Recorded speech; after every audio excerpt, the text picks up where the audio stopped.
Listo, ya está grabando. Okay.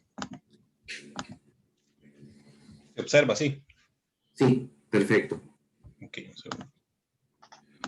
bueno, buenas noches nuevamente. Continuando con la presentación, básicamente estábamos repasando lo que es la cadena de suministro y relacionándolo con lo que es la revolución 4.0 y cómo la tecnología viene a tener un impacto definitivamente positivo en todos los procesos y los diferentes niveles de la cadena como tal, ofreciendo diversas soluciones y alternativas a retos o actividades que hoy en día para nosotros como gestores y especialistas de cadena de suministros, pues viene a darnos muchos beneficios como tal. Viendo un poco lo que ha sido el avance en la parte industrial, el gráfico a la derecha, pues lo que hace es resumir un poco cómo dio todo esto al inicio con la primera revolución industrial, con la aparición del motor a vapor, y cómo pues a través de los años, a través de la tecnología, a través de la innovación, se ha ido obteniendo mejoras sustanciales que aplicables a los procesos de producción y manufactura, pues van generando una serie, por así decirlo, de pesos hacia lo que tiene que ver con toda la parte logística que debe de sostener o debe de hacer eficiente las diferentes etapas de los procesos productivos, tanto las etapas previas como las etapas posteriores. Entonces, básicamente, como resumen, para avanzar, el surgimiento y la convergencia de las nuevas tecnologías es lo que da lugar a la revolución 4.0, y esto, como mencionaba también, da inicio pues a algo sin precedente, ¿verdad? Que permite que los diferentes entramados productivos pues puedan de cierta forma tener acceso a diferentes formas o replantear la manera en que se hacen las cosas, y definitivamente en los diferentes eslabones de la cadena de suministros, pues esto viene a tener un impacto notable. Por ejemplo, con el auge que se ha tenido en lo que es blockchain, como lo hemos visto en diferentes cursos de la maestría, lo que tiene que ver los análisis de Big Data, todos esos conglomerados de información tan grandes que vienen a generar todo un reto de procesamiento, ¿verdad? Que van orientados mucho a predecir y a tener mejores, una mayor certeza sobre específicamente comportamientos de la demanda y en general, que ese tipo de comportamientos de la demanda, pues hacia atrás en la cadena de suministros es donde inician todos los diferentes procesos para sostener esas etapas productivas como tal. Ok, básicamente hasta acá es esa pequeña reseña de lo que es cadena de suministro y la cuarta revolución industrial. Y básicamente, siguiendo con la agenda, el segundo punto tiene que ver con el concepto de esclavitud moderna. Revisando información que se tiene a la mano, básicamente el tema de la esclavitud moderna se le llama a lo que actualmente, digamos, es un mal que aqueja pues el mundo en general, y está muy enfocado en 5 tipos de esclavitud, como lo vemos al lado derecho en los datos. Se puede identificar lo que es la esclavitud sexual, laboral, por servidumbre, matrimonios forzosos, o lo que tiene que ver también en algunos países la parte militar. Un poco para dar cifras, el gráfico a la izquierda tiene información del 2016, y a ese año se estima que al menos 40.3 millones de personas habían estado sometidas a lo que es la esclavitud moderna, de los cuales casi 25 millones de personas estaban asociadas a trabajos forzosos y 15.4 millones a lo que tiene que ver con matrimonio forzoso.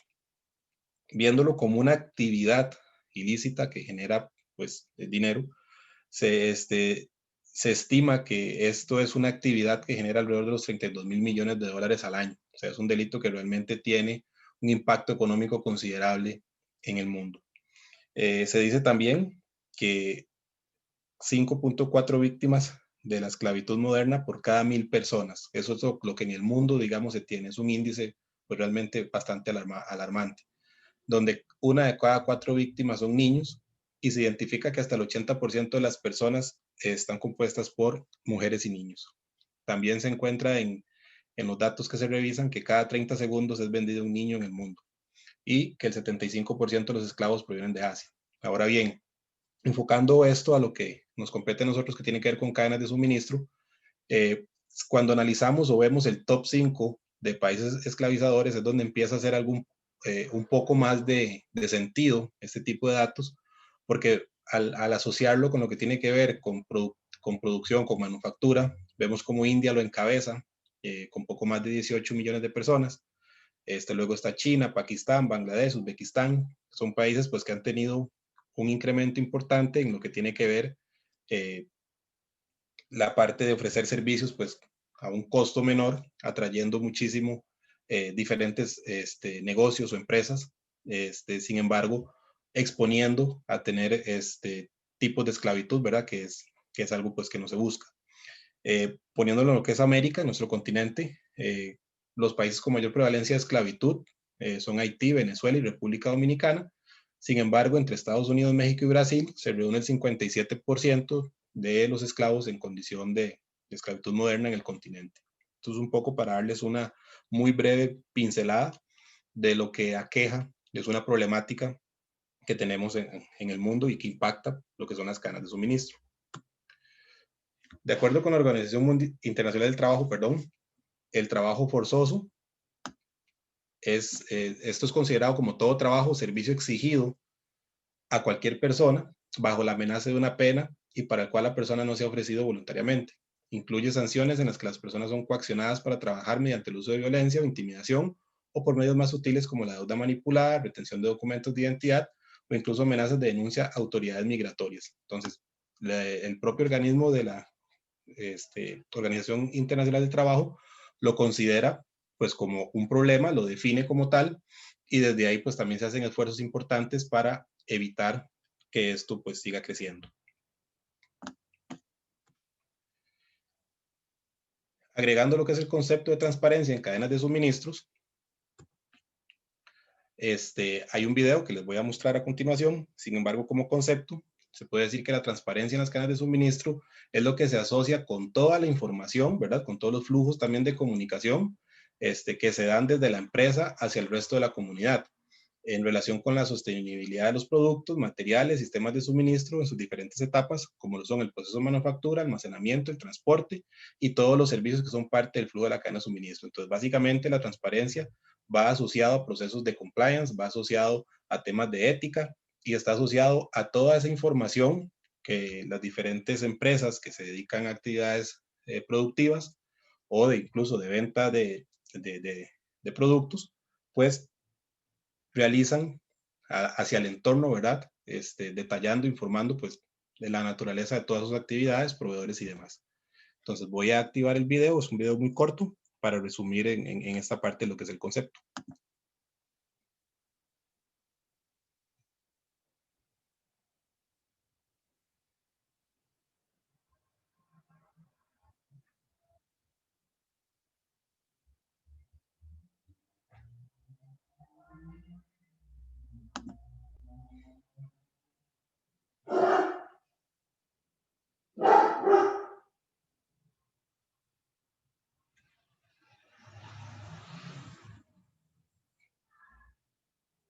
Me parece que tenemos problemas técnicos con el video.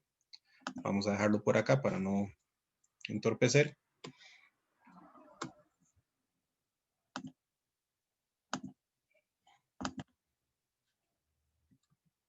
Ok. Ahora bien, lo que les mencionaba de la cadena de suministros, de lo que es la transparencia en cadena de suministros, donde básicamente tiene que ver con toda la parte de información y de garantizar que los procesos se dan de forma adecuada, de manera transparente, y limitando muchísimo lo que tiene que ver con abusos en las diferentes etapas de producción o de servicios que están asociados. Hay estrategias que se pueden identificar para mejorar lo que es el concepto de transparencia en cadena de suministros. Acá se resumen 5 pasos a seguir, donde básicamente, recordemos que esto está enfocado a nuestra especialidad, ¿verdad? A lo que nosotros somos, que somos gestores de la cadena de suministro, y es, como por así decirlo, algunos tips que nosotros podríamos seguir para cuando valoramos un proceso, valoramos una compañía o valoramos algún tema comercial, internacional, regional, podríamos nosotros determinar para poder entender el grado el gap o el grado de cumplimiento que tiene la compañía. Entonces, como primer paso está el cálculo de los riesgos y establecer las metas. Entonces, existen varias herramientas disponibles para completar en este primer paso. Cuando hablamos de herramientas disponibles, al lado derecho, en la parte que está en gris, se mencionan algunas, ¿verdad? Lo hemos visto igual en diferentes cursos que hemos llevado, ¿verdad? Como por ejemplo el ANFE, que tiene que ver con la parte de análisis basado en el modo de fallos y efectos, donde básicamente es una estructura que te va diciendo, ok, este es el mapeo de tu proceso y si en este punto tienes un fallo, el efecto que va a tener sobre lo demás es este. Árboles de decisiones, ¿verdad? Que son herramientas que nos permiten ir estableciendo, ramificar, por así decirlo, diferentes escenarios e ir entendiendo qué pasa si. Es como las respuestas de los what if.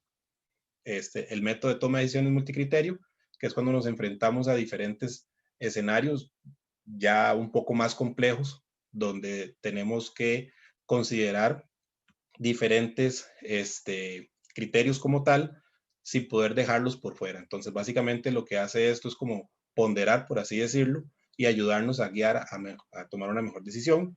Y ya esquemas o modelos un poco más avanzados que tienen que ver con todo lo que es la programación de la matemática. Entonces, volviendo al primer tip, ¿verdad? Menciona que una empresa podría primero examinar los riesgos inminentes de la regulación, así como interrupciones pasadas y problemas relacionados con proveedores, o sea, entender primero el entorno y qué ha sucedido. Se menciona que a menudo este primer paso incluye una trama de intereses internos y externos de las partes interesadas llamada evaluación de materialidad. Y una vez que se comprenden mejor los riesgos, una empresa puede identificar sus objetivos. Recordemos que en este punto lo que estamos haciendo es tratar de identificar el riesgo que se tiene en función de transparencia en cadena de suministros. Como segundo paso, está lo que es visualizar todo el entorno de la cadena de suministro. Entonces, una vez que identificamos y priorizamos los riesgos que hacemos en el paso previo, ya la empresa puede visualizar la cadena de suministro objetivo, o sea, hacia dónde vamos y cómo lo vamos a hacer. Ya esto permite una mejor comprensión de los flujos de los bienes y al tener ya mapeado todos los proveedores y los procesos, podremos entender las brechas existentes que se tienen como tal. Una vez que estamos en ese punto, ahora sí, tenemos que recopilar todo lo que es información procesable. Cuando hablamos de información procesable, son todos los datos que nosotros podemos manipular para que nos den información y nos ayude a tomar decisiones. Entonces, básicamente, tras haber mapeado todo ese proceso en la cadena de suministros, se recopila la información sobre las prácticas y el desempeño que brinda la información sobre los riesgos potenciales, oportunidades de mejora que tengamos o brechas de información que se tengan. Y la empresa de esta manera puede necesitar rastrear y perfilar unidades, lotes o muchos productos terminados que se mueven a través de la cadena de suministro para garantizar la fuente de origen y la cadena de custodia. A medida que se identifica la cadena de custodia, que es un concepto muy importante, se deben verificar las prácticas. Y se indica que casi todas las empresas tienen un código de conducta. Las empresas que manejan códigos de conducta son empresas que usualmente trabajan en compliance, que tienen procesos éticos muy altos, que tienen procesos de evaluación de proveedores.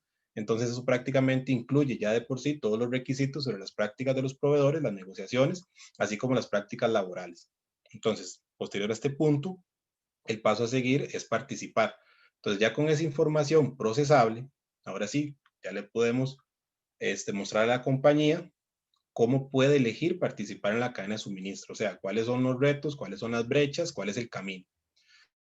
Lo que tenemos que identificar acá son los KPIs, los factores críticos de éxito, o sea, cuáles son esos elementos que mueven la aguja. Y el objetivo va a ser abordar cuestiones muy específicas como riesgos laborales, impactos ambientales de los proveedores o bien las fuentes de origen que no sean muy claras. Y este compromiso incluye el contacto con el proveedor, la colaboración, el monitoreo y el soporte. También, dependiendo de la complejidad, puede requerir asociaciones de terceros para obtener experiencia que no está disponible internamente, que eso es válido. Y por último está revelar que, ahora sí, ya cuando las empresas tienen este nivel de detalle, se identifica cómo se va a divulgar y cómo se va a establecer esta divulgación. Y esto implica decidir cómo se van a cumplir los requisitos reglamentarios relevantes y las demandas de los interesados, porque también en este punto lo que se puede determinar de que es un negocio que no se puede dar o es un mercado que no podemos acceder. Por ejemplo, yo trabajé en Ecolab, que es una empresa de químicos, ¿verdad? De limpieza. Ellos cotizan en la bolsa y, por ejemplo, por cotizar en la bolsa, no se puede vender directamente a países como Cuba, países como Venezuela. Entonces, ese tipo de información permite identificar cómo abarcar un negocio o cómo discriminar un negocio. hablando de lo que es Oriente y países que tienen conflictos armados, Ecolab, siguiendo con este ejemplo, ellos también tienen, por así decirlo, una matriz de potencial, son mercados en los cuales no se participa porque el riesgo que puede tener es muy alto.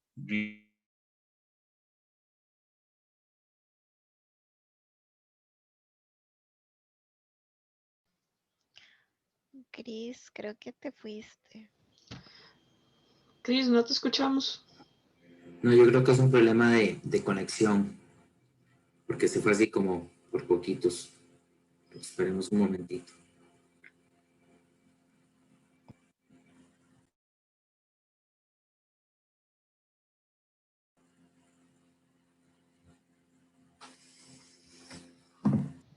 Cris, ¿nos escuchas? Tal vez en el chat. Sí.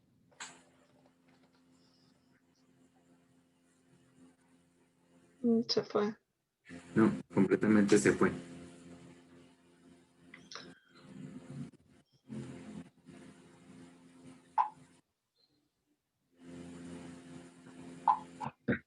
Ok.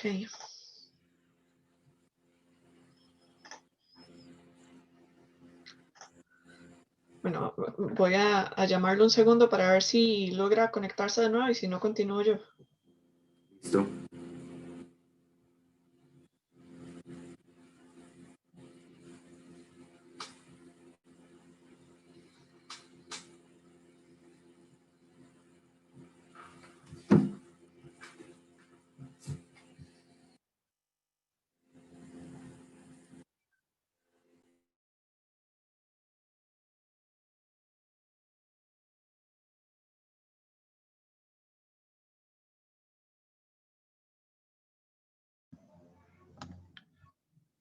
Perdón, problemas de conexión, ya voy de nuevo. Te estaba llamando, listo. Pura vida.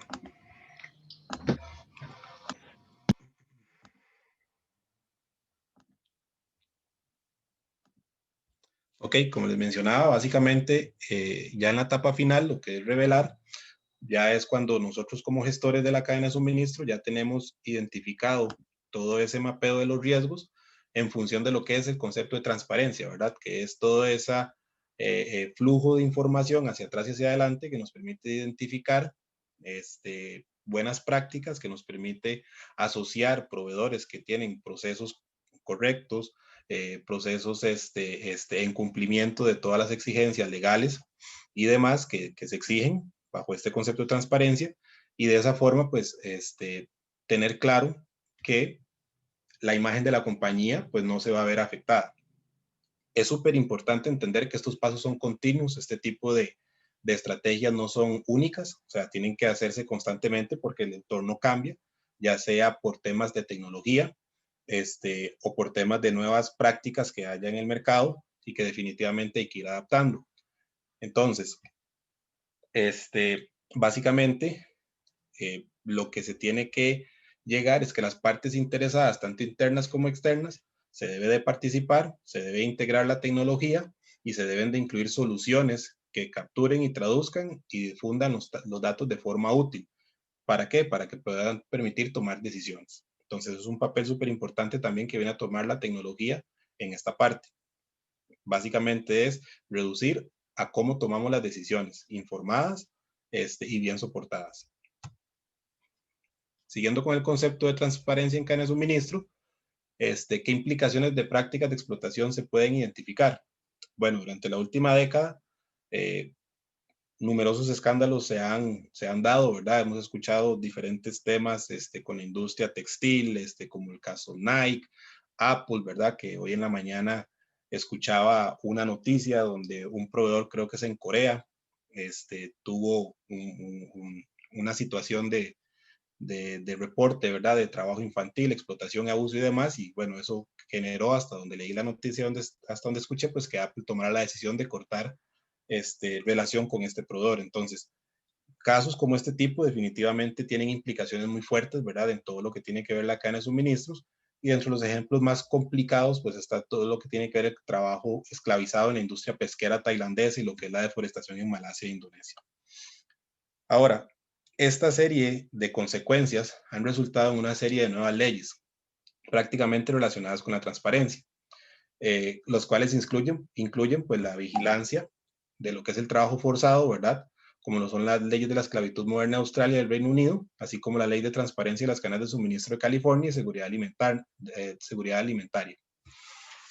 Y evidentemente lo que es la falta de transparencia en la cadena de suministros ahora incluso puede detener operaciones en curso. ¿Qué quiere decir esto? Que hay envíos que en los que si falta un documento de origen, se retiene o se rechaza en los puertos, lo que por supuesto va a provocar una interrupción que es tiempo y es costoso, ¿verdad? Y se extiende pues en toda la cadena de suministro. Entonces el concepto de transparencia es un concepto pues que tiene mucha relevancia y va tomando pues mucha fuerza en función a garantizar que se está, como bien lo dice la imagen, que esta imagen es tomada de la Organización Mundial del Trabajo, que es básicamente el concepto de erradicar el trabajo infantil, el trabajo forzoso y la trata de personas en las cadenas mundiales de suministro. Todo esto ha tenido pues una atención en la última década muy importante. Esta ley de transparencia en las cadenas de suministro de California, esto se inició en el 2010 y empezó a regir a partir del 1 de enero del 2012, y ha venido a regular muchísimo todo lo que tiene que ver con el trabajo infantil, el trabajo forzoso, la trata de personas, que como lo vimos al principio, los índices que se tienen de esclavitud moderna pues son altísimos, y son realmente alarmantes. Y hay áreas, ¿verdad?, donde son más sonadas que otras, pero ningún país escapa de esto y definitivamente organizaciones internacionales pues se hacen un llamado, ¿verdad?, y unen esfuerzos para que la transparencia en cadena de suministros pues sea un concepto que realmente trascienda y que permite impactar positivamente en la disminución de estos índices que revisábamos al inicio.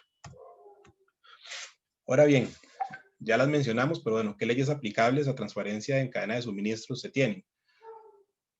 La ley de transparencia en la cadena de suministro de California, ¿verdad? Está vigente desde el 1 de enero del 2012, como decíamos, y básicamente, ¿qué es lo que hace? Vamos a ahondar un poquito más en esta ley, ¿verdad?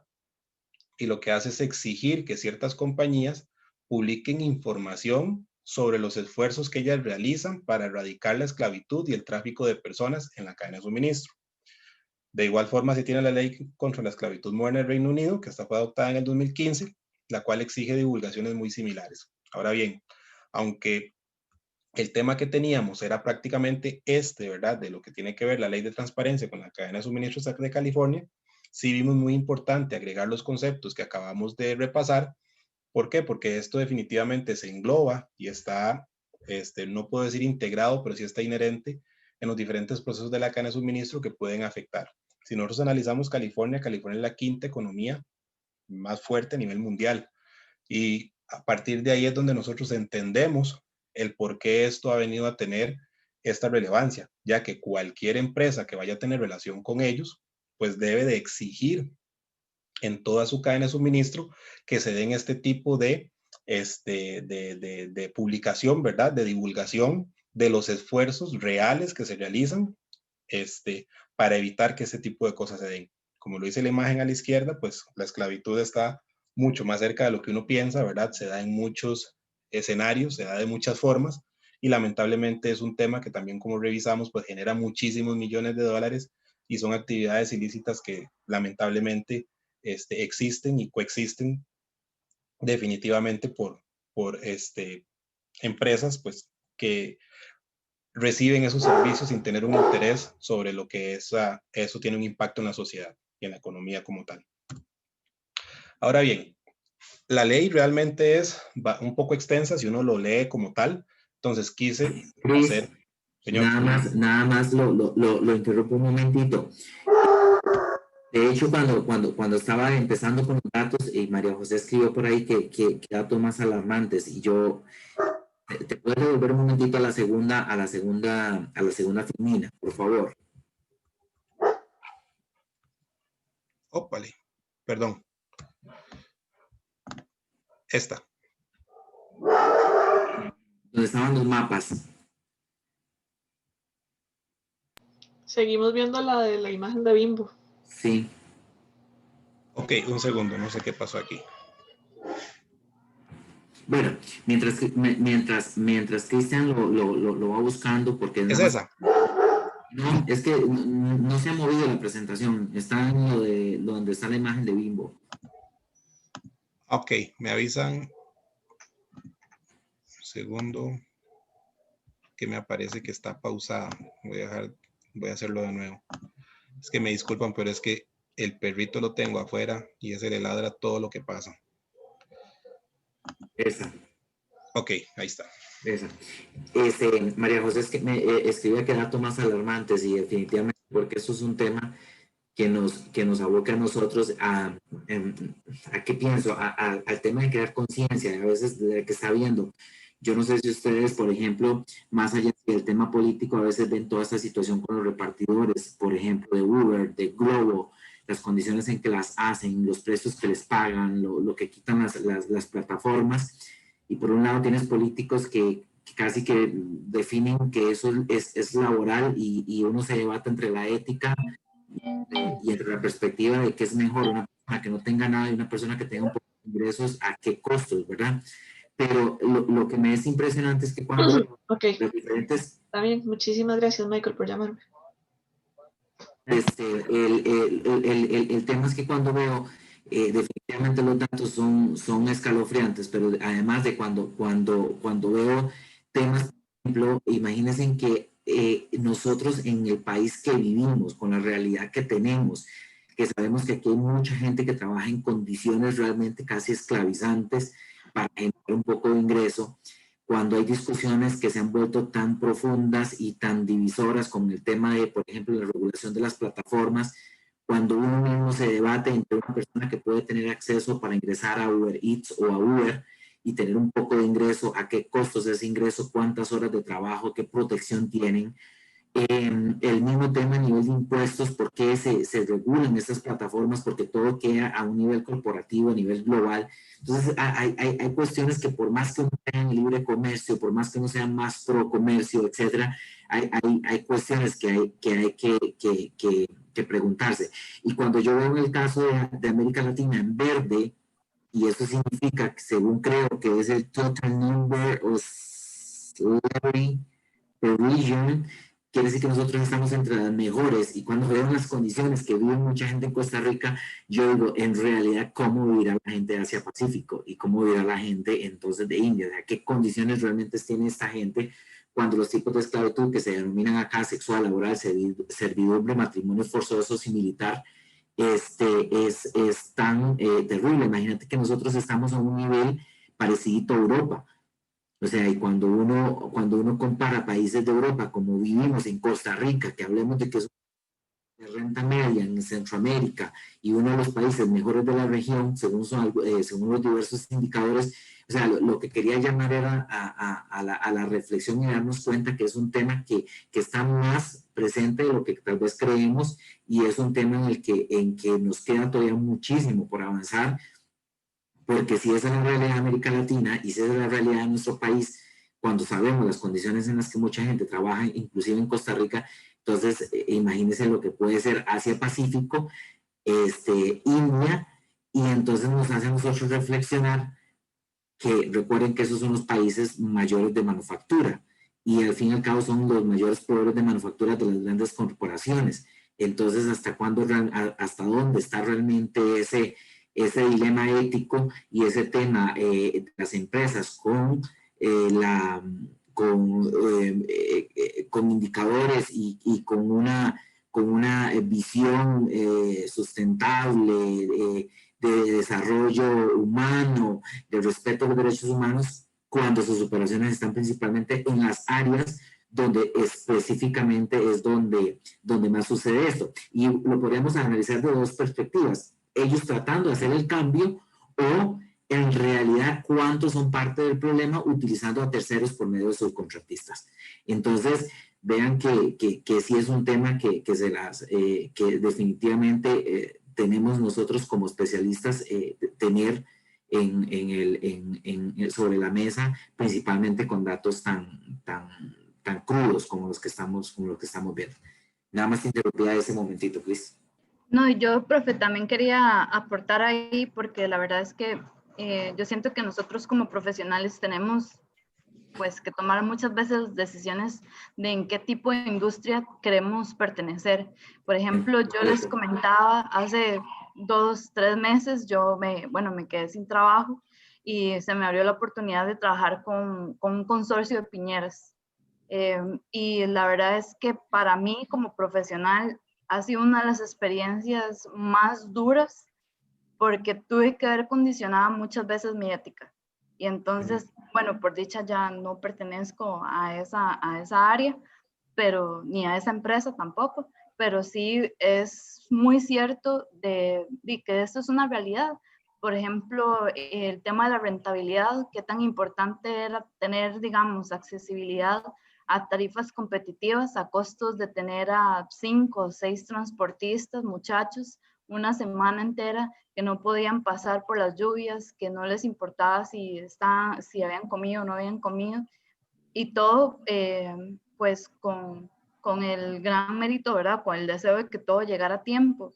Y yo creo que eso también es como deshumanizar y esclavizar a la gente al final de cuentas, porque le estás quitando a alguien. Por ejemplo, tuve la experiencia, yo creo que fue la última en la que yo decidí que ya no iba a pertenecer más, en la que un muchacho duró 15 días en una finca esperando que lo cargaran y no lo cargaban.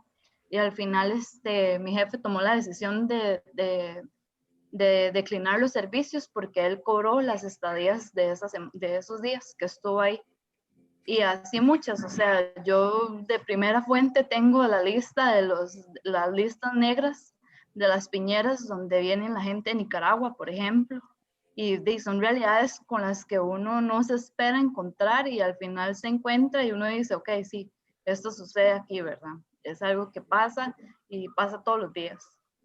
María José, muchísimas gracias. Y es un tema, de nuevo, o sea, que nos tiene que llamar a la reflexión. Imagínense que Centroamérica está en un verde casi cercano a un verde que es comparado con Noruega y con Suecia, o sea, es cuestión, cuando uno dice, entonces imagínense las comparaciones de lo que uno tiene que ver y lo que se vive realmente en Asia Pacífico. O sea, estamos hablando de que aquí dice que cada 30 segundos venía un niño en el mundo. O sea, imagínense el tráfico de órganos, el tráfico en el mercado negro de órganos, o sea, lo impactante que es, cómo toca, o sea, el tema de la globalización, el tema del ser humano como consumista, o sea, la crítica a los beneficios a la globalización.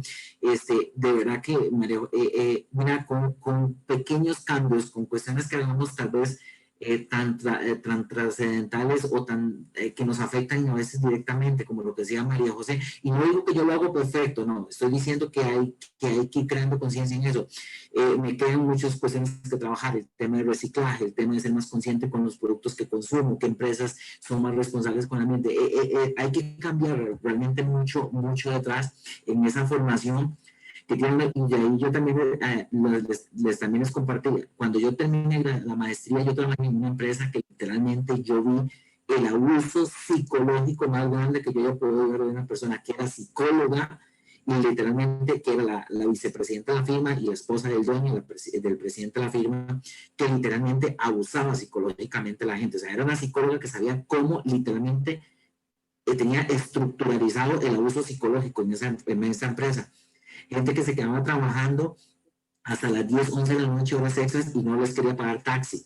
Y era ahí por la Valencia Heredia. Me acuerdo que eran unos, ahí de la Valencia Heredia, del cruce de la Valencia hacia adentro, que hay ahí un Bimbo, y que ahí es donde estaba esa empresa. Es un solo, principalmente en esa compañía trabajaban solo mujeres. Ella pretendía que se fueran solas, cuando ahí de hecho se sabe de datos de mujeres que han sido ultrajadas, y a ella eso no le importaba. O sea, ella me lo decía así, o sea, en el aspecto, ¿lo va a pagar usted? O sea, le va a pagar la compañía. Yo vivo en una situación de salud y ella, entre la cosa y la cosa, me hizo un día decirlo sobre qué era que yo estaba yendo al hospital. O sea, es que de verdad son cuestiones que a veces uno ve tan lejos y no están lejanas. Y a veces tener ese poco de conciencia, no es que de nuevo, hay muchas cosas que tengo que hacer y que uno puede mejorar, pero yo sí les puedo decir, por ejemplo, en esa compañía yo supe lo que era echarme un pulso por el pago extra de las muchachas, o sea, o echarme una discusión fuerte por el pagarles el taxi a las personas trabajadoras que se quedaban después, o sea, tener un poquito, a veces tal vez esa conciencia y ni se diga a ustedes que ya inclusive que en este momento tienen una educación más alta que la gente que está subalterna, al menos a veces levantar la voz, o sea, tal vez no no se puede a veces solucionar todo, pero al menos decirlo. Tal vez nadie lo va a escuchar, pero tal vez alguien quede y es parte también de lo que nosotros nos tenemos que llevar como profesionales en esta área. Gracias, Cris. Profe, a Sí. nosotros, bueno, aportando un poquito a lo que María José estaba comentando, nosotros, bueno, en la empresa donde yo trabajo tenemos oficinas en Peñas Blancas y en Paso Canoas. Hace Sí. aproximadamente unos 2 años, la situación en Peñas Blancas era bastante complicada. Entonces, muchos clientes llamaban y pedían que se les sacaran trámites después de las 5. Y Sí. como se les sacaban después de las 5, obviamente nosotros les teníamos que hacer ese cobro extra, o sea, era dejarle una persona en la oficina, que pagarle el traslado y todo eso. Y muchas empresas lo que nos decían es, no quiero asumir ese costo, la competencia me cobra, no me lo cobra, y mi jefe lo que me decía es, ¿a cuenta de qué yo voy a dejar a una persona arriesgando su vida? Porque en realidad eso era lo que los chicos se quedaban, arriesgando la vida por un trámite que la verdad la ganancia que me va a dejar es, a veces eran clientes esporádicos y ese tipo de situaciones se presentaban y era bastante complicado. O sea, cómo hay empresas que prefieren no asumir un costo que en realidad no era nada del otro mundo, era nada más el desplazo de una persona de forma segura para poder llevar a cabo un trámite y no lo aceptaban. Decían, no, prefiero no pagarlo porque me aumenta el costo, y el costo no era, así el caso eran unos $75 de aumento. Entonces son situaciones que uno va viendo y uno dice, de verdad, ¿cómo hay gente que no se pone la mano en el corazón y piensa que al final de cuentas del otro lado hay personas también? O sea, no es solo yo, empresa y mi ganancia, es al otro lado hay otra persona que también tiene situaciones que nosotros no sabemos y no visualizamos, porque como decía María, o sea, uno no espera toparse con ese tipo de situaciones acá, pero sí pasan y sí es bastante complicado. Nosotros más de una vez hemos tenido que decirle a los clientes, no, lo siento, entonces no vamos a hacer el trámite por situaciones así. O sea, prefieren no humanizarse un poquito y ahorrarse algunos centavos, algunos dólares, en lugar de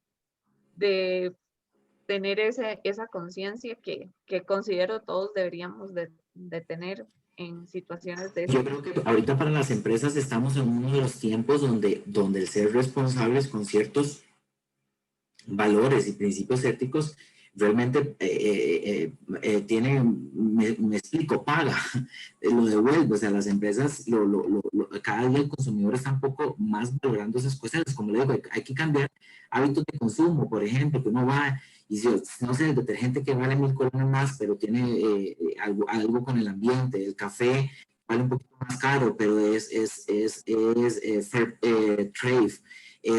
Me explico, o sea, cositas que uno tiene que ir poco a poco, lo que decía también María José, o sea, el hecho de que escojan cierta industria donde trabajar, que va de acuerdo con sus principios éticos, o una industria que, bueno, que puede ser que tiene un nivel de contaminación, porque, no sé, trabajas en la industria automotriz y va a tener un nivel de contaminación, pero ¿qué están haciendo estas empresas para también pagar esa parte? O sea, las navieras hasta que no cambiemos todos los buques que haya, que sean eléctricos, y el otro día lo conversábamos, recuerdo cuando yo les decía, o sea, no es que tampoco todo se convierta eléctrico y ya no va a haber contaminación, no, o sea, también qué responsabilidad van a tener las compañías para también medir su rentabilidad a base del impacto que tienen.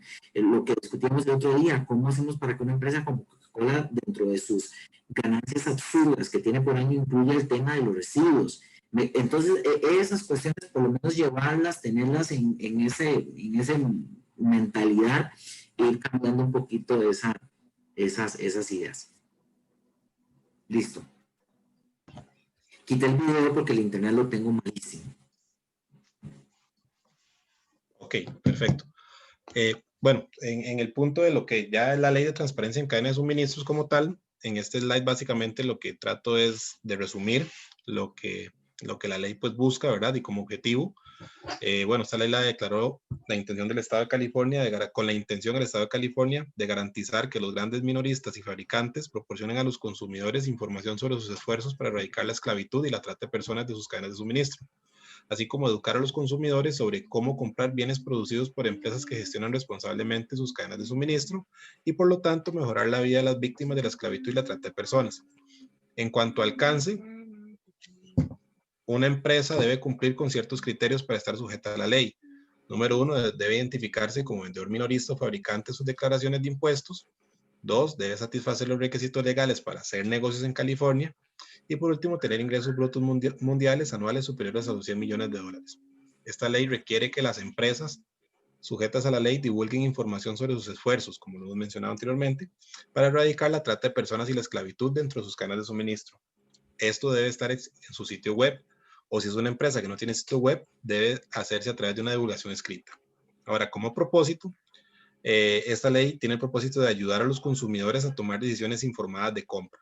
O sea, todos estos esfuerzos se hacen, ¿para qué? Para crear conciencia y que sea el consumidor el que pueda tomar una decisión, llamémosle inteligente, donde uno como consumidor pueda entender y de forma clara poder visualizar esos esfuerzos que se hacen para que esa cadena de suministro, digamos, sea limpia, que no esté tachada, por así decirlo, de algún evento, de algún proveedor o de algún origen en donde la manufactura o cualquier proceso que tenga que ver con la cadena de suministro esté o se identifique alguna falla de estas. Básicamente, ¿sí? Perdón que interrumpa, pero es que Adelante. quería compartir también en eso que estaba diciendo y otra vez retomando mi experiencia con las piñas. El otro día estaba en Walmart aquí en Liberia y estábamos escuchando en los altavoces, tienen un pequeño comercial donde invitan a la gente a comprar las piñas que venden y dicen que, bueno, que son piñas de agricultores locales, que no tienen ningún tipo de contaminación, ¿verdad? Que no están ligadas a pues a ningún tipo de empresa que se haya visto manchada o algo por el estilo, sino más bien como enriqueciendo lo local. Y creo que va muy de la mano de esto, o sea, tenía mucho, iba dirigido a incentivar a la gente de que conociera el tipo de piña que se estaba consumiendo y el tipo de piña que se estaba vendiendo en el supermercado, y me pareció muy acertado, también porque, por lo mismo, por la imagen que tiene. Por ejemplo, yo decidí, parte de mis nuevos valores es no consumir piña menos de que sea de alguien que yo sepa que es de aquí, ¿verdad? Que no está viéndose manipulado ningún proceso en su elaboración. Y me llamó mucho la atención esto que Walmart está haciendo también. Me parece que es parte de lo que estás diciendo. Correcto, correcto. Son esos esfuerzos, digamos, que las diferentes empresas hacen, a pesar de que son esfuerzos, ¿verdad? Donde ya es una ley lo que lo exige y bajo un marco legal como tal, que si no lo hacen, pues no pueden hacer negocios con o afectan su imagen, ¿verdad? Como ejemplo, las páginas web, porque esto tiene que estar, si ustedes ingresan a diferentes páginas de empresas, digamos, que tengan procesos de códigos de conducta, ética, compliance y demás, pues es muy usual encontrarse este tipo. Acá en este slide dejé el de Bimbo como tal, donde es muy gráfico, ¿verdad? Se sobreentiende. Si uno empieza a navegar ahí en los diferentes botones, pues va a encontrar N cantidad de información. Y me agradó bastante este otro, que también lo muestro acá, que es el de Bayer, donde incluso cuando uno accede acá, que acá dejé la ruta, ¿verdad? De cómo llegar, está en la parte de sostenibilidad, donde uno hace clic, digamos, en la parte de código de conducta de los suplidores, te despliega hacia abajo, pues toda una información y se llega hasta esa parte que está en rojo, ¿verdad? Donde ellos reflejan tanto lo que hacen, sus acciones, y agregan mucha información que de verdad a uno revisarlo y verlo, pues es muy agradable, más como profesional en esta área, porque le ayuda a entender mejor que realmente es un aspecto de que sí se puede lograr, de que sí se puede hacer, y te da, digamos, como un marco conceptual de cuál es la forma correcta de.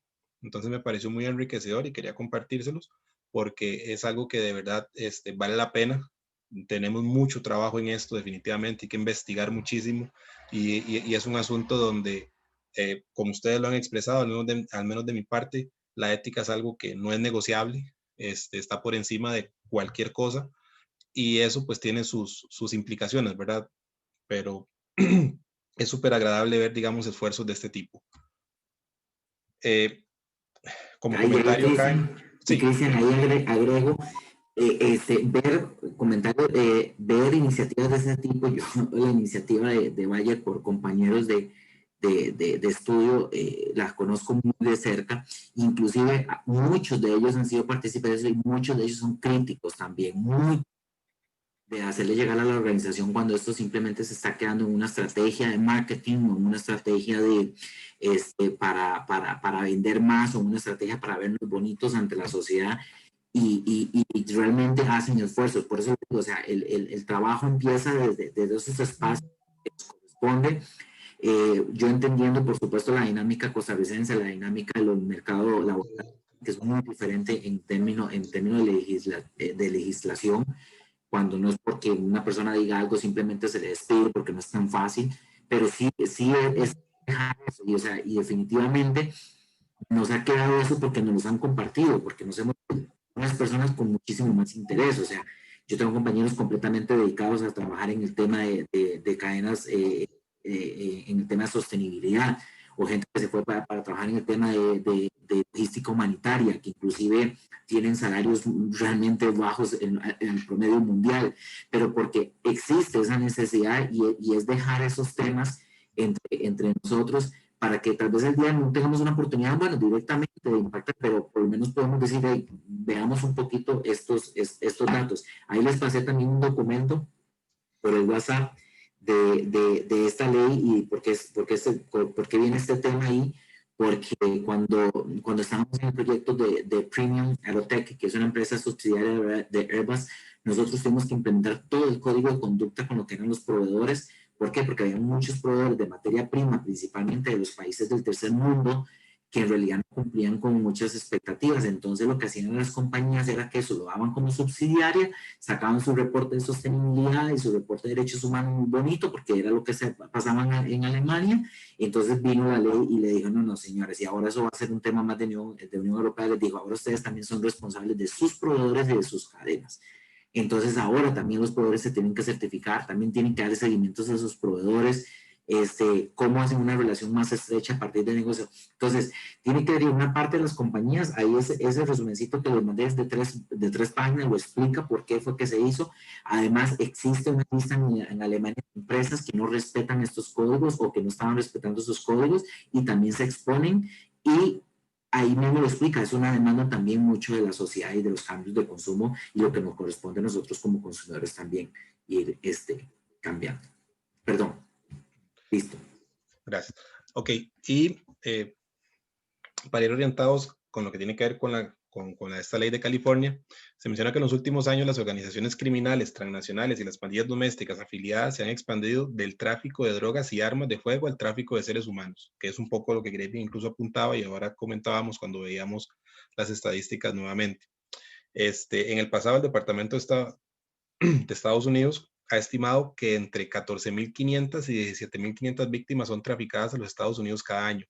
Y la cifra no incluye a las víctimas que son víctimas de trata dentro del país cada año. O sea, el número es aún más grande. Y California, al ser un estado fronterizo, con una población inmigrante significativa, igual como les mencionaba, y al ser considerada la quinta economía más grande del mundo, pues es uno de los principales estados de destino del país de trata de seres humanos. Entonces acá es donde retoma mucha importancia y mucha relevancia este tipo de iniciativas que a través de una ley se van promulgando. Ahora bien, esta ley... Perdón, Chris, hay muchachos, no hay que ir muy lejos, ¿verdad? O sea, sabemos que el problema en Costa Rica que hay de los migrantes de la zona norte es en condiciones que no son humanas.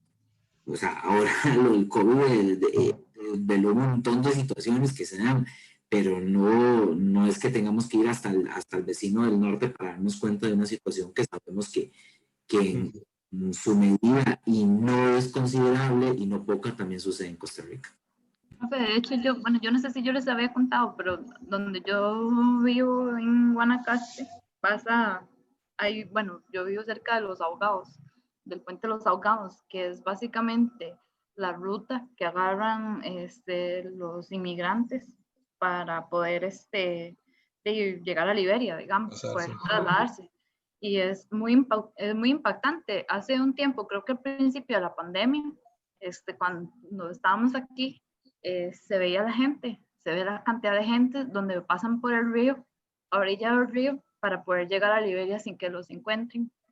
Y creo que, bueno, dice, es parte de las historias, ¿verdad? Sí, fuertísimo. Ok, básicamente este cuadro lo que hace es resumir, de previo vimos un poco cómo nació la ley, más o menos el marco que tiene, sobre el cual se basa, pero acá es, por así decirlo, ya el detalle, la relevancia que tiene con las empresas. Esta es la exigencia que tienen tanto el que vende como el que fabrica, que tiene que divulgar. Y esto, cuando nosotros lo buscamos en las diferentes páginas web de este tipo de empresas, hacen toda una descripción de cada uno de estos criterios. Por ejemplo, en verificación, debe de estar en la capacidad de poder evaluar y abordar los riesgos del tráfico humano y la esclavitud, así directamente en sus cadenas de suministro. Y la empresa debe desarrollar una evaluación ética donde detalle sus proveedores y en las zonas de operación en las que están. Y si éstas tienen un alto riesgo de esclavitud y de tráfico de personas, deben incluso pasar un filtro mucho más complejo para garantizar de que no se tienen actividades, digamos, relacionadas con estos actos. Todo orientado a la parte ética. A los proveedores no solo se les pregunta acerca de sus políticas, sino también acerca de las prácticas administrativas y el rendimiento específico en relación a la protección de los derechos humanos de los empleados y la prevención y la eliminación del tráfico y la esclavitud. Esta frase es muy reiterativa porque es básicamente en lo que se basa toda esta ley. Y la divulgación debe especificar si la verificación fue realizada por un tercero. O sea, si al final ese análisis, esa verificación lo hizo un tercero, claramente debe quedar estipulado quién fue y si fue un proceso interno de la misma forma.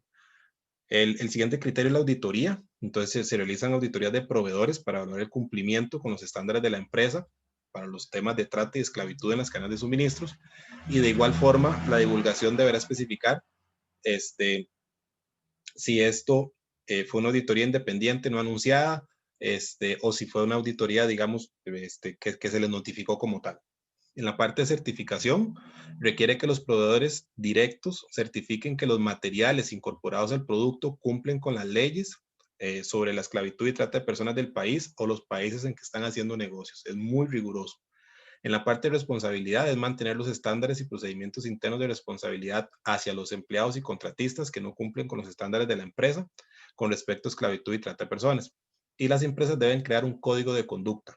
Y esto es lo que internamente es en lo que se basan para obligar a los empleados, por así decirlo, y a los contratistas a que participen en esa selección de prácticas éticas. O sea, no es un tema que yo pueda elegir, es un proceso que debo llevar con esa compañía y debo certificarme, y las personas que hemos trabajado en empresas que hacen este tipo de programas anual o semestralmente se tienen que estar haciendo programas como tal para certificar los conocimientos que se tienen.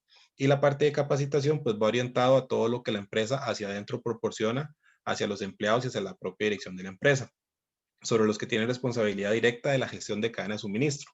En capacitación, por supuesto, de temas de trata de personas y demás, en particular con respecto a la mitigación de los riesgos dentro de las cadenas de suministros y los productos. En la parte de capacitación no solo se aborda informar, sino que se aborda cómo mitigar, cómo identificar y cómo evitar. Ahora bien, acá le cedo la palabra y el control a Dani, que ella nos va a explicar sobre el caso Patagonia. Y como cierre, yo vuelvo y les muestro lo que tengo por acá. Entonces ya le comparto a Dani para que ella pueda proyectar. Dani, ya te hago host. Ah, no, tienes que hacerlo. Yo creo que sí puedes proyectar, Dani, sí. Sí, ahí ven mi Dale. pantalla. Negro. Negro. Vamos a ver. Ahí ya ven mi pantalla. Patagonia. Eso. Ok. Voy a hacer esto chiquitito porque me confunde. Bueno, chicos, entonces con respecto a todo este tema de que nos ha expuesto Chris, hemos escogido un caso para tratar de evidenciar cómo funciona esto aplicado a la industria, y en este caso en específico pues se trata de una empresa que de igual forma se dedica a la parte de textil, de elaboración de prendas, específicamente para deportes al aire libre, lo que se llama como outdoors, todo el tema de prendas para escalar, prendas, estas técnicas para evitar el frío, que se mojen y demás, un poco más elaborados. Entonces, esta empresa Patagonia es de un capital estadounidense, y antes de empezar con la explicación quisiera mostrarles un video para darle continuidad al tema que estaba exponiendo Chris. Chris, voy a mostrar el video del Fair Trade, que es donde habla precisamente todo este tema de esclavitud, porque creo que es precisamente lo que debemos exponer como caso, y ahorita pues sigo con las generalidades. Entonces me dicen, por favor, creo que a la hora de compartir, no sé si se comparte el audio, me confirman, porfa. No, tenés que ir a compartir el sonido de la compu. Ok. Entonces, vamos a ver. Déjenme abrir esto porque aquí ya no sé cómo hacerle. Ok, es que está de este lado. Compartir. Ok, ya. Ahora sí, creo que sí. Alguien, ver sus rutinas, saber cuáles son las iniciativas y el compromiso de esta compañía Patagonia. El video es de ellos. De hecho, otra cosa que quería mostrarles para ejemplificar, partiendo del video, es la distribución de sus fábricas, de sus granjas y sus talleres. Aquí está el mapa, pero bueno, podemos volver a eso ahorita. Voy a empezar con la presentación que tengo acá. Ahí, Dani, nada más agregar en el mapita que Dani dio, puso. Recuerda que era lo que les decía a ustedes, que era esa situación que pasa en el sudeste asiático. Entonces uno dice si es parte de la solución, parte del problema. Bueno, aquí me estoy respondiendo una parte de mi pregunta. Una empresa como Patagonia está en estos lugares creando una conciencia, y al fin y al cabo eso se va replicando poco a poco. Me parecía sumamente interesante, porque nos decía qué nos corresponde. O sea, es que hay gente que por esa gente está alzando la voz, y desde nosotros ese es el espacio que nos toca. O sea, desde una vez decir que por qué no se están pagando las horas extras, ser, o que la gente no tiene el equipo seguro o el equipo que necesitan. O sea, cosas tan prácticas, tan sencillas como esas. Y el otro tema es que esas generaciones después van cambiando y van modificando. El caso que los muchachos mandaron, los voy a ceder la palabra porque ellos siguen con eso, pero definitivamente súper interesante. Sí, de hecho, bueno, para comentarles un poquito más. Patagonia es una empresa que fue creada por este señor, me perdonarán el francés, Yvon Chouinard, no sé si se pronuncia bien así. Este señor es un aficionado de escalar. Del estilo vida vago. Del estilo de vida vago, que es lo que les quiero explicar. El estilo de vida vago, de acuerdo a su concepto y a lo que él explica, es estas personas que se dedican simplemente a trabajar por temporadas para poder aprovechar el resto del tiempo hasta donde les alcanza el dinero en ir a surfear, en ir a escalar montañas, en todo este mundo. A mí me confunde mucho la palabra porque es que alpinista es de los Alpes, pero bueno, se trata de esta gente que se dedica al tema de escalar, y él bueno, nació en el año 1938 y alrededor de 1940, 50, con sus amigos que le encantaba hacer este tipo de ejercicios al aire libre y demás, se dieron cuenta que los implementos que utilizaban para poder escalar eran dañinos para el lugar y el entorno donde ellos se desarrollaban. Específicamente, ahorita no recuerdo el nombre, cómo es que se llaman estas herramientas con las que los escaladores se prensan en las piedras, y esto generaba un daño en las piedras, más porque se volvió más popular en esa época. Entonces ellos decidieron implementar algún tipo de tecnología en el que las piezas no hicieran tanto daño a las paredes que ellos escalaban, que también fueran reutilizables y que fueran más ligeras, más prácticas. Este señor ha escrito varios libros. Uno de los libros más recientes, que bueno, es del 2005, se llama Let My People Go Surfing: The Education of a Reluctant Businessman. Él dice que él es un hombre de negocios reacio. Él realmente desechó por la ventana todas las estrategias y paradigmas tradicionales para hacer crecer un negocio. Y de hecho, dentro de todo lo que se puede leer que él ha escrito y sus palabras y demás, indica que él no quería ser un empresario, él no quería generar una gran empresa. Él simplemente estaba enfocado en generar un producto que le ayudara a él a seguir con sus viajes de paseo y en sus aventuras por las montañas, escalando y surfeando y demás.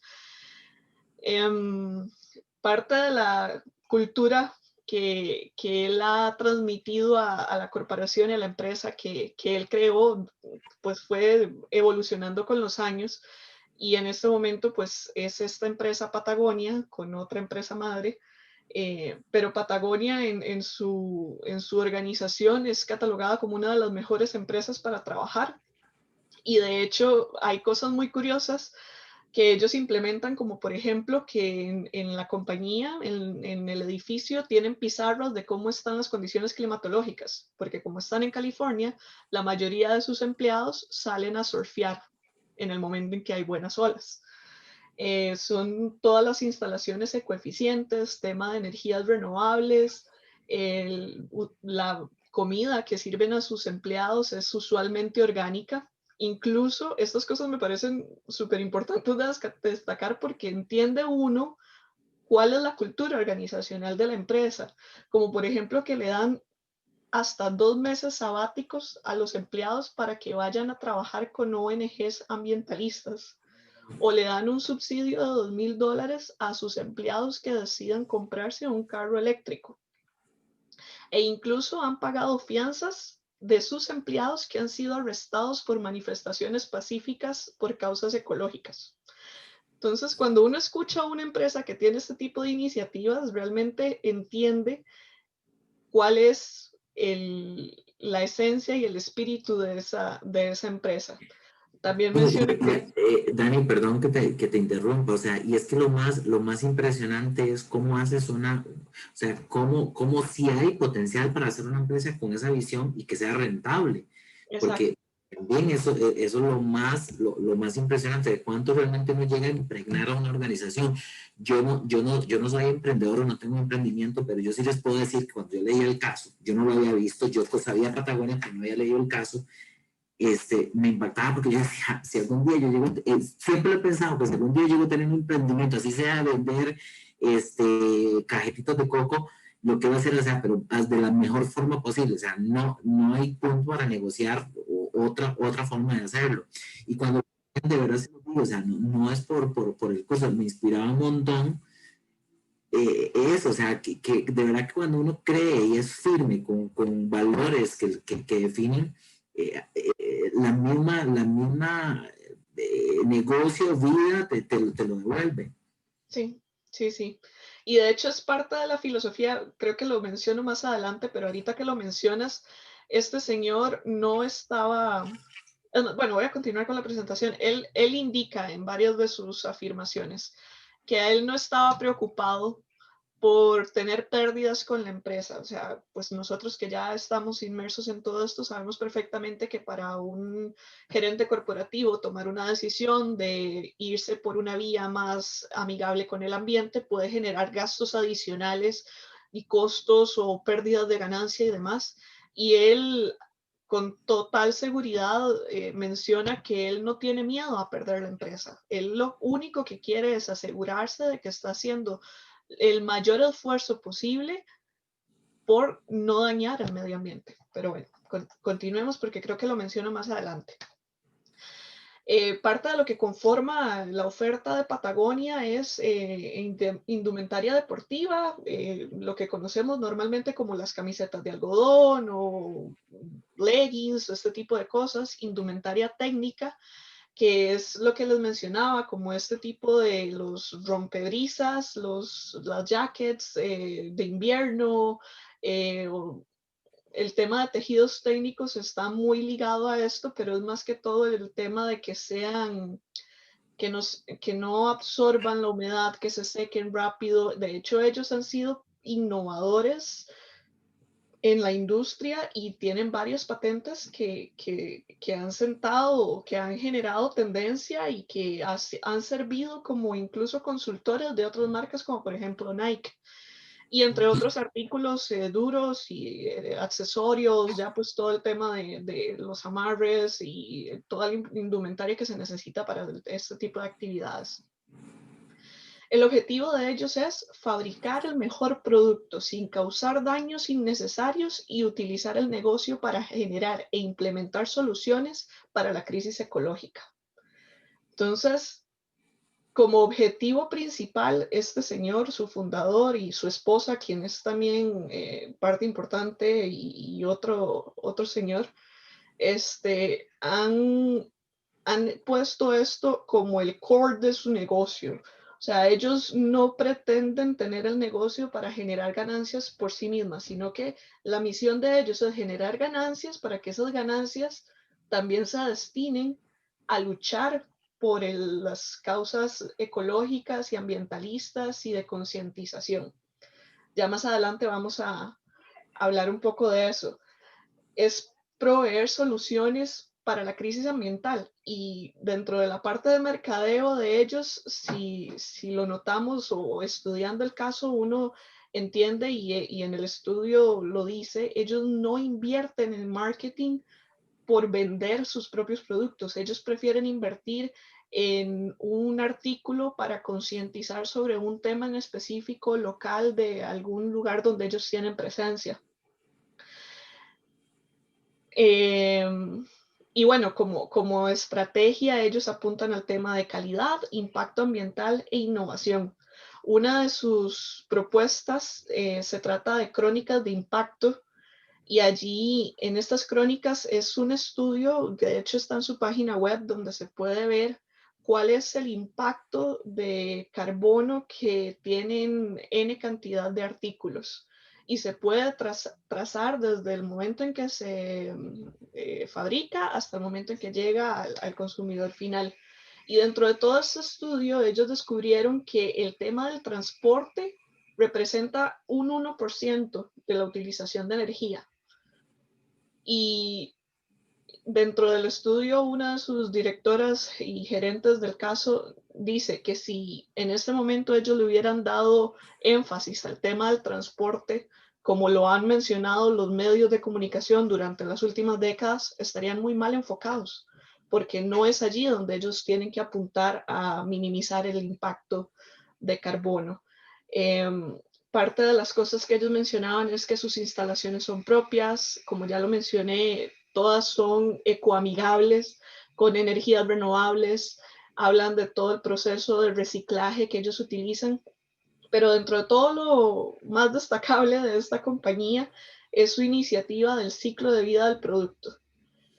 Ellos, incluso hay una frase donde o un análisis donde este señor, el fundador, indica que él sabe que puede ser perjudicial para su propia empresa decirle a los consumidores no compren mis prendas, porque la frase motivacional de ellos es reducir, reparar, reusar y reciclar.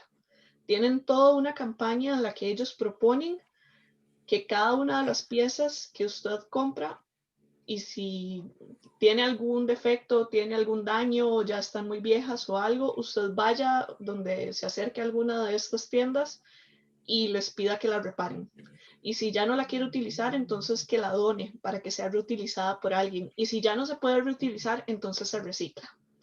Y bueno, hay otro video también lindísimo donde se explica toda la parte del reciclaje, pero es súper interesante porque el 45% de sus telas de materia prima para confeccionar sus prendas provienen de material reciclado, no de materias primas puras.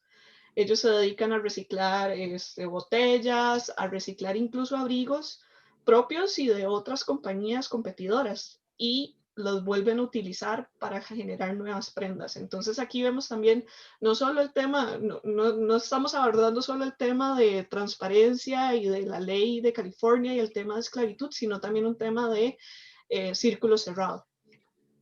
Sí. Es parte de lo que hemos estudiado. Perdona que te interrumpa, había dos cosas con lo que Dani decía, y abro las comillas del estudio de caso. Él dice, yo soy como un samurái, dice que si uno quiere ser un samurái, no debe tener miedo a morir, y al dudar te cortan la cabeza, no tengo miedo a perder el negocio, que es parte de la filosofía. Pero hay un tema que Dani aquí señala y es muy importante, o sea, que ellos abordan en la exposición con este estudio de caso, que es cómo modifican el ciclo de vida del producto. Recuerda, ¿por qué lo traigo a colación? Porque nosotros en la formación, inclusive académica, que no estamos hablando de que sean muchos años, o sea, yo estaba en la universidad en bachillerato hace 14 años, estaban, no sé, hace 10 o 11 años, y si uno iba a las clases de mercadeo, el ciclo de vida del producto era introducción, desarrollo, declive y listo.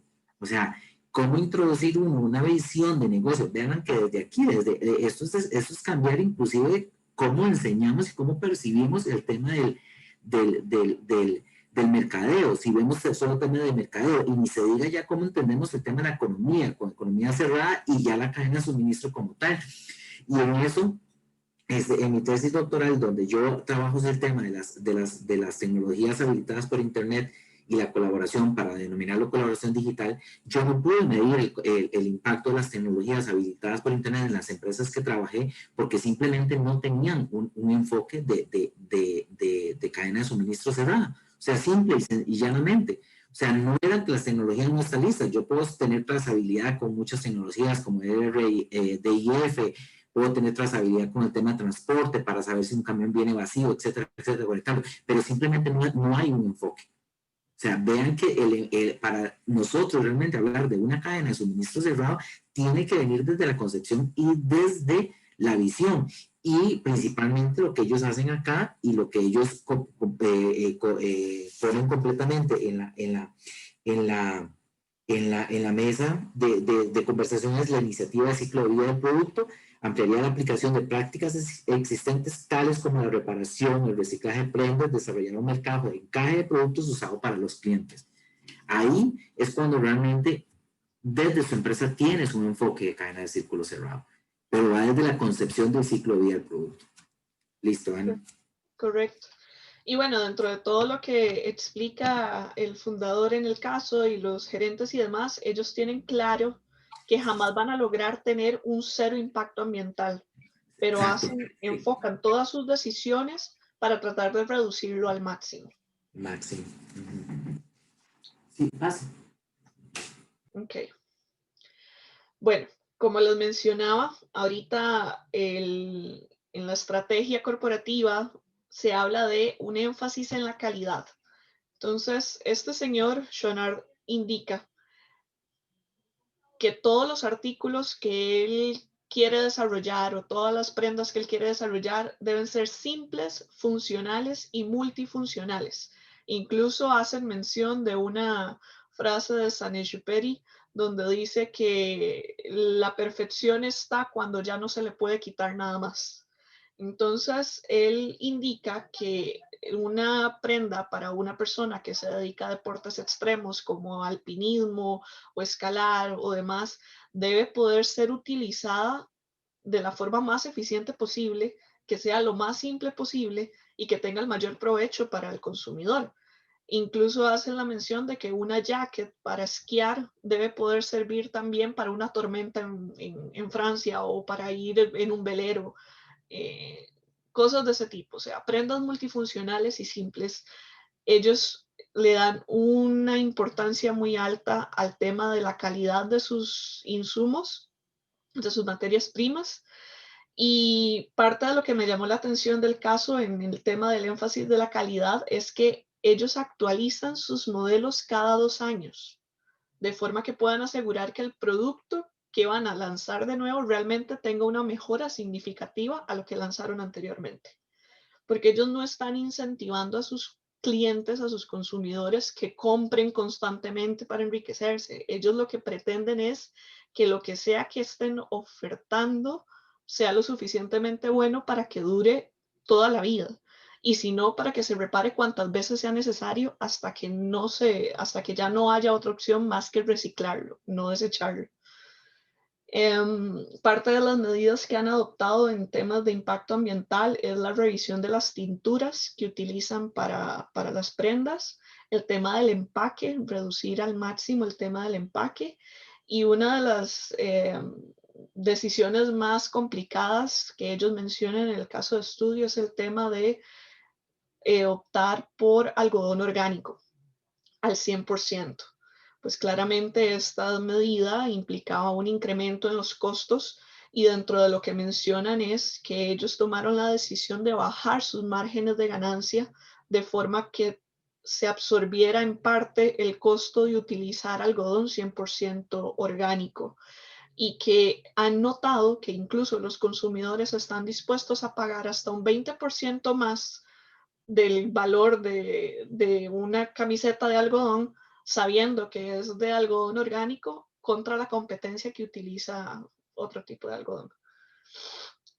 Como les mencionaba, es un líder en innovación tecnológica de la industria, ha desarrollado las telas más resistentes e incluso busca o ha buscado cierres, los zippers 100% reciclables. Y dentro de todo esto es parte, o sea, parte interesante es que dentro de su estrategia, dentro de su budget, está un monto, si mal no recuerdo, de $300,000 al año para que sus embajadores, que son deportistas de este tipo de deportes al aire libre, utilicen las prendas y les den la retroalimentación necesaria para saber qué cambios deben hacer antes de hacer el lanzamiento de los nuevos modelos. Entonces, se nota cómo realmente ellos están enfocados a darle una solución a un nicho de mercado en específico y que les ha resultado muy bien. Dentro de todo esto que les comentaba de la iniciativa de ellos, del ciclo de vida del producto, menciona el caso de estudio también que las tasas de devolución en el mercado mayorista son de 2.6% y que en venta directa, que tienen algunas tiendas minoritarias en Estados Unidos y en el extranjero, la tasa de devolución es del 12.9% e indican que es muy por debajo del promedio del mercado. Entonces, acá podemos ver cómo definitivamente la estrategia de ellos de apuntar por la calidad, iniciando desde la calidad de sus materias primas, tiene un efecto directo en las tasas de devolución y lo que mencionaba ahorita Gravin, o sea, entender cómo desde la naturaleza, desde el espíritu del negocio se está considerando incluso el tema de la devolución por reparaciones y demás. Esta frase me pareció muy interesante y dentro del caso de estudio lo que mencionaba el fundador de la compañía Patagonia es que en la arquería Zen uno se olvida del objetivo, que es acertar en el blanco, y en cambio se concentra en cada uno de los movimientos necesarios para disparar la flecha. Si se han perfeccionado todos esos elementos, no se puede evitar acertar en el blanco. Y esto lo ha aplicado a la filosofía de Patagonia. Entonces, nosotros como profesionales en supply chain entendemos que hay muchos eslabones en la cadena, pero si realmente le tomamos dedicación a analizar cada uno de ellos y a tomar las mejores prácticas e implementar este tipo de iniciativas amigables con el ambiente, pues no tenemos por qué caer en otro resultado que no sea precisamente minimizar el impacto de la huella de carbono, que era lo que mencionábamos ahorita. Me gustó mucho esta frase, quise resaltarla.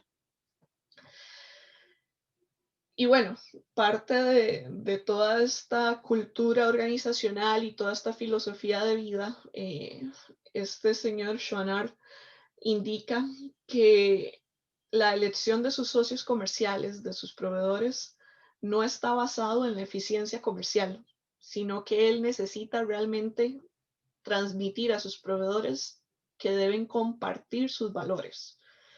Parte de lo destacable también, son muchas cosas de esta compañía, es que el mismo fundador tiene una organización que se llama 1% para el planeta. Tanto Patagonia como sus demás proveedores están comprometidos a brindar el 1% de sus ganancias anuales a organizaciones con causas ecológicas y causas a favor del medio ambiente. Yo creo que no hay mayor compromiso que ese, o sea, decir que anualmente vas a dar un 1% de tus ganancias, estamos hablando de que esta es una empresa que los números en el 2017 era de $250,000, ¿cómo? 250,000 millones de dólares anuales. O sea, no son pocos los recursos y ellos están cumpliendo con su objetivo inicial, que era no solo hacer el negocio por generar ganancias, sino realmente de enfocarse en devolver y en darle herramientas a las personas que están luchando por el tema ecológico. Dentro de los datos que tenemos de la compañía indica que comercializan a través de los 4 canales de venta. El mayorista representa un 44%, el minorista un 33% y en catálogos e internet un 23%. Cuentan con 26 tiendas en Estados Unidos y 52 tiendas en el mundo. Estas tiendas, mencionaba el gerente de marketing, que es una representación de la marca. Entonces la tienda no se enfoca únicamente en vender los artículos de Patagonia, sino que realmente representan la marca y su cultura y su espíritu y hacen proyectos de premiación a organizaciones ambientalistas o a otro tipo de empresas por sus medidas ecológicas. Hacen también proyección de películas y buscan hacer un vínculo más allá de lo comercial con sus clientes. Incluso una de las cosas que me llamó mucho la atención es que mencionan que en sus ventas por catálogo ellos dedican apenas un 60% a la venta de los productos del catálogo. El resto del espacio lo dedican a pregonar sobre su estilo de vida y las causas ambientalistas y aquellas fotos de estos paisajes divinos en comparación con la competencia que dedica un 95% del catálogo a vender el producto propiamente, que para eso son los catálogos. Sin embargo, esta estrategia le ha servido montones porque sus ventas por catálogo sí destacan por encima de las demás industrias, los más competidores. Y bueno, ya como para finalizar, quise destacar de la compañía que tienen una filosofía con 5 ejes. Mencionan como número 1, llevar una vida de autoevaluación. En el video lo escuchamos, no dejar de cuestionarse nunca. Como número 2, adoptar un comportamiento apropiado. Entonces, lo que hemos hablado, ser conscientes. De hecho, la imagen anterior me llamó un montón la atención. No he encontrado palabras más exactas para describirlo. Definitivamente, a nosotros ya no nos tratan como ciudadanos, nos tratan como consumidores. Y para hacer un cambio definitivamente tenemos que empezar por nosotros. El número 3, el eje número 3 de su filosofía es hacer penitencia. En este no se detallan a explicar mucho, pero yo entiendo que esta iniciativa de devolver de que lo que ganemos aporte a, es parte de una penitencia, y no tiene por qué tener una connotación negativa, es simplemente ser conscientes de que estamos en un mundo que está generando o está consumiendo más de lo que el planeta puede regenerarse en sí mismo y que nosotros debemos buscar la forma de minimizar ese comportamiento. El eje número 4 es apoyar la democracia civil a través del apoyo de campañas y grupos ambientalistas. Y el número 5 es influenciar a otras compañías. Y en este punto Patagonia, precisamente por ser una empresa innovadora en todo el tema textil, ha tomado la iniciativa y ha acompañado, como ya se los mencioné, a empresas como Nike o incluso sus mismas competidoras, y dentro de su iniciativa de ciclo de vida del producto, contemplan incluso las reparaciones de prendas que no son propias, sino que son de sus empresas competidoras. Entonces, esto pues con la intención obviamente de aportar desde su trinchera, pero también alentar a otras compañías de la misma industria a buscar este tipo de iniciativas para que la gente no esté consumiendo más, sino que aprenda a reparar lo que ya tiene a mano. Y bueno, quise dejar esto acá. Sí están viendo mi pantalla, ¿verdad? Sí, ya está el mapa. Ok. Sí, lo estamos viendo. Ok, en la página web es una página súper dinámica, súper bonita. No me voy a detener tanto porque, bueno, cada uno lo puede buscar por su cuenta. En cuanto a nada más destacar un par de cosas. El tema de todo un apartado de responsabilidad social, que era precisamente lo que apuntaba la exposición del tema de la ley contra la esclavitud moderna y demás. También habla en otro apartado sobre el tema de la producción orgánica. Esta página me pareció muy bonita, es interactiva. Entonces habla de qué tan limpia está tu ropa. Lo del gasto oculto, aquí hace una línea de tiempo, de cómo ha cambiado, se me devolvió, de cómo ha incrementado el CO2 en la industria textil a través de las décadas. Como pueden ver, ha sido potencialmente incremental a través de los años, y cómo ellos mismos son críticos de la propia industria en la que trabajan. Entonces, bueno, ahí les dejamos el caso. Pueden buscar la página. La ropa es muy bonita. Ya me puse a ver. Y hay otro video de por qué reciclar. Es bastante largo. Creo que tal vez si cada uno gusta, después ahí se los comparto para que lo vean. Pero ese sería el caso. No sé si Chris quiere aportar algo o alguno de los compañeros. Voy a proyectar un toquecito para darle cierre, ¿qué te parece? Hay un momentito nada más. Bueno, yo además vi los anexos que venía el estudio de caso. De verdad, muchas gracias. Me pasan el estudio de caso, me pasan todo para subir al aula virtual. También los links del video, inclusive el que no se puede poner con Chris para verlo. Pero también, o sea, el caso da para otro montón de casos. O sea, da para otros casos desde la parte de la gestión de la empresa como tal, el caso para emprendedores, para empresas comprometidas con el ambiente. O sea, vean lo interesante como ellos. Yo ahora, si no se leyeron el caso, yo se los recomiendo leer por lo menos desde la página de donde viene el tema de la filosofía ambientalista de Patagonia, el compromiso, y ahí donde dice iniciativa del ciclo de vida de productos, reducir, reparar, reusar o reciclar.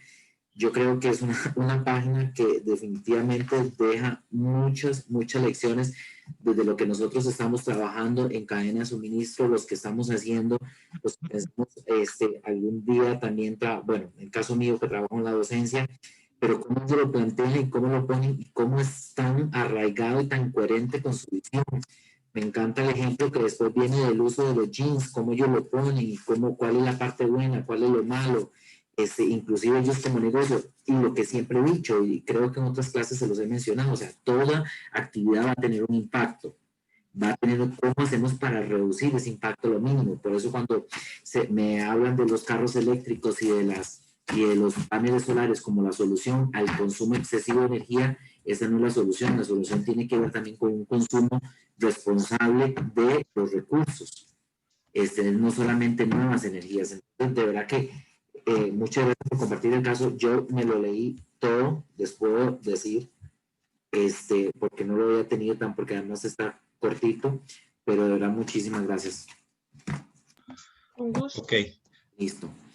Nada más como cierre, Ujú. para agregar un poquito sobre el tema del caso. Bueno, el fundador, como ya lo mencionó Dani, pues una persona con una visión, o sea, genial, totalmente, realmente salida de toda realidad. Y un poco, bueno, el objetivo es sensibilizar y calcular el impacto ecológico de los productos, lo cual ya se repasó. Su procedimiento para hacer esto, básicamente el enfoque transparente es informar a los clientes sobre el consumo de energía, distancia recorrida, emisiones de dióxido de carbono, residuos generados.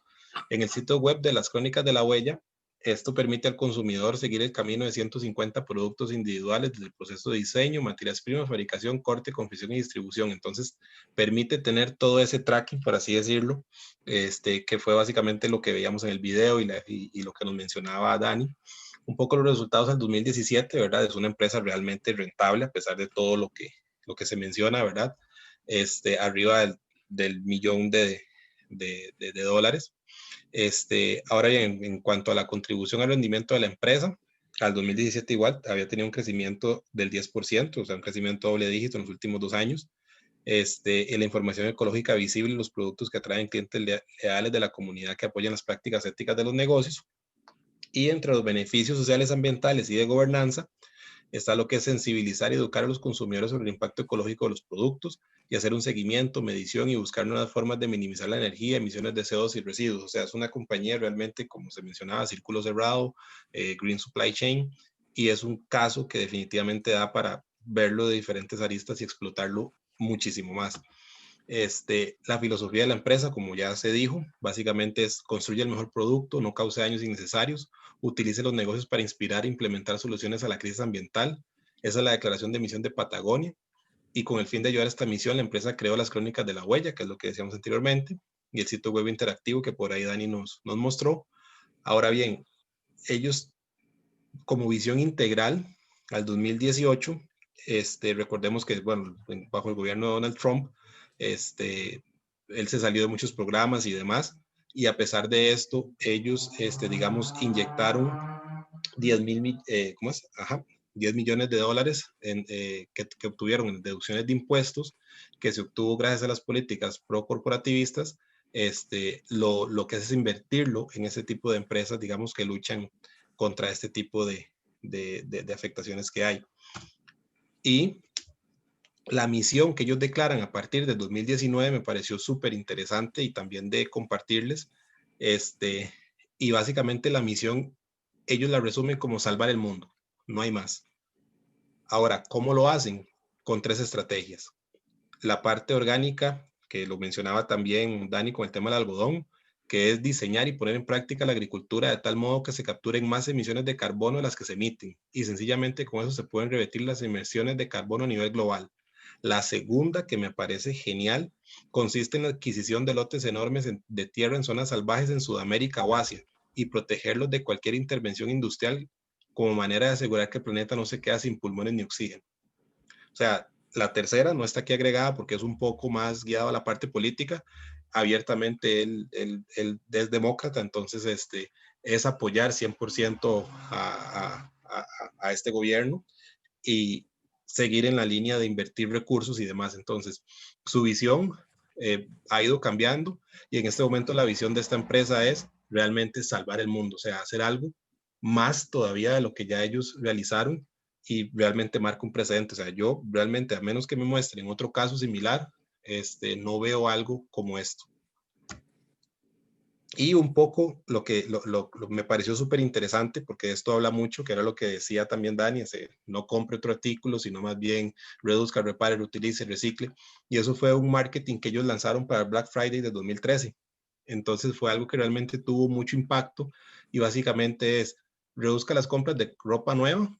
O sea, ellos dicen fabricamos prendas duraderas, no compre si no lo necesitas.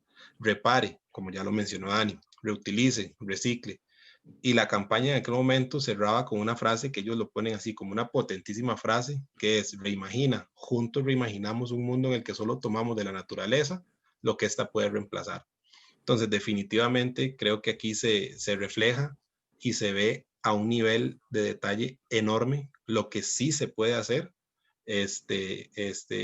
Y en temas de cadena de suministro, pues son retos enormes que tenemos, pero ese es un muy buen caso para inspirarnos realmente y entender que sí se puede y buscar las alternativas para nuestra función aportar a este tipo de dinámicas. Y ahora sí, eso era todo lo que teníamos preparado sobre el tema. No sé si nos extendimos más de la cuenta, pero básicamente es eso. Está bien. Súper interesante, o sea, súper interesante el caso. Muy impresionante para verlo desde la fundación de la empresa. Yo estoy viendo aquí los datos financieros en el anexo número 2 y vean, sería súper interesante analizar, por ejemplo, es una empresa con 333 millones de ventas anuales, pero 1.400 empleados, a diferencia de una Nike con 19.176 millones por año, pero 34.300 empleados, para saber si realmente Patagonia incluye también. Vean que la proporción de empleados a ventas es muy alta. Puede ser que inclusive controlen sus fábricas como tal y consideren a estas personas sus empleados y tienen todavía más cuidado de eso. O sea, para ver datos interesantes. Tienen un crecimiento en los últimos 12 meses de un 5,8, pero en crecimiento resultado neto en los 12 meses de un 42 con respecto a otras compañías con la publicidad que tienen. O sea, hay después ejercicios interesantes aquí en la parte de la variación de las ventas. En el de datos financieros del número 1 tiene una variación de ventas. Vea que la empresa tiene variación de ventas en unos periodos a otros que no les sean significativos. Y no, yo siempre lo he señalado, o sea, en el modelo que tenemos, a veces tenemos una empresa que dice, es que la empresa no fue rentable, no sé, cuando estuvo el tema de las aerolíneas, es que American Airlines tuvo menos rendimiento pasado. Bueno, fue que pasó de 22.000 millones a 17.000 millones, o sea, no era una empresa deficitaria. El problema es que en el mundo que nos movemos, las acciones se compran porque depende del valor que venga más. Entonces, Apple tiene toda su estrategia de marketing y responsabilidad social. Yo consumo también Apple, pero saco teléfonos nuevos, que eso es una cantidad de contaminación enorme. Entonces, vean que el caso definitivamente tiene su interés y de verdad que muy interesante. O sea, para verlo de una parte financiera, para verlo de una parte de mercadeo, para verlo de una parte de una nueva teoría y forma en que entendemos el ciclo de vida del producto y cómo entender y analizar el ciclo de vida del producto diferente desde la parte de marketing, por supuesto, impactamos la cadena de suministro. Entonces vemos toda ese engranaje que tiene la cadena de suministro de proveedores, con clientes, con marketing, investigación y desarrollo, que ellos también lo exponen ahí, el tema del ciclo de vida del producto que tienen cada 2 años, el mismo tema que hemos revisado del turnover, por ejemplo, del ciclo de inventarios de empresas como de empresa también como lo vimos de Inditex y de Zara. Muy bien. Si alguien más tenía comentarios, hasta chateamos un poquito también. ¿Qué tal? ¿Alguien más tiene comentarios? No, muchas gracias, Dani y Cris, súper interesante el caso. La verdad que sí, la verdad que sí. Yo les voy a quitar 10 minutos, voy a parar de grabar. Responder de que a las 11:59, chicos.